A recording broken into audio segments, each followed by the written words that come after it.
கள்ளக்குறிச்சி அருகே நடைபெற்ற சமத்துவ பொங்கல் விளையாட்டு விழாவில் சிறியவர்கள் முதல் பெரியவர்கள் வரை கலந்து கொண்டு மகிழ்ச்சியாக கொண்டாடினர்.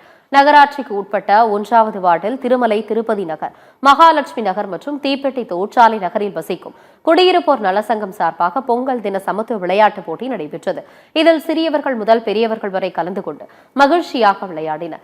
இதில் பெண்களுக்கான கயிறு இழுத்தல் போட்டி, இசை நாற்காலி, கோலப் போட்டி, வார்த்தை போட்டி மற்றும் சிறுவர்களுக்கான ஓவிய போட்டி, திசை நாற்காலி உள்ளிட்ட போட்டிகள் நடைபெற்றது. இதில் அனைவரும் ஆர்வமாக கலந்து கொண்டு மகிழ்ச்சியாக விளையாடினர். இதில் வெற்றி பெற்றவர்களுக்கு பரிசுகள் வழங்கப்பட்டது. சிறப்பான முறையில் நடைபெற்ற இந்த விழாவில் பலரும் ஆர்வமுடன் கலந்து கொண்டு மகிழ்ச்சியை வெளிப்படுத்தினர். திருவண்ணாமலையில் பழங்குடியின மக்கள் வசிக்கும் பகுதியில் தமிழக வெற்றிக் கழகம் சார்பில் சமத்துவ பொங்கல் விழா கொண்டாடப்பட்டது. மங்கலம் அடுத்த கோடிதிப்பை பகுதியில் 100க்கும் மேற்பட்ட பழங்குடியின குடும்பங்களுடன் பொங்கல் வைத்து மகிழ்ச்சியை வெளிப்படுத்தினர். அதைத் தொடர்ந்து மங்களம் ஊராட்சி பணியாளர் மற்றும் பழங்குடியின மக்களுக்கு வேட்டி சேலை வழங்கப்பட்டது. விருதுநகர் மாவட்டம் கூமாப்பட்டியில் மாட்டுப் பொங்கலை முன்னிட்டு ஜல்லிக்கட்டு காளைகள் ஊர்வலமாக அழைத்து வரப்பட்டன. ஜல்லிக்கட்டு காளைகள் அலங்கரிக்கப்பட்டு மேலதாளங்களுடன் ஊர்வலமாக வந்தன.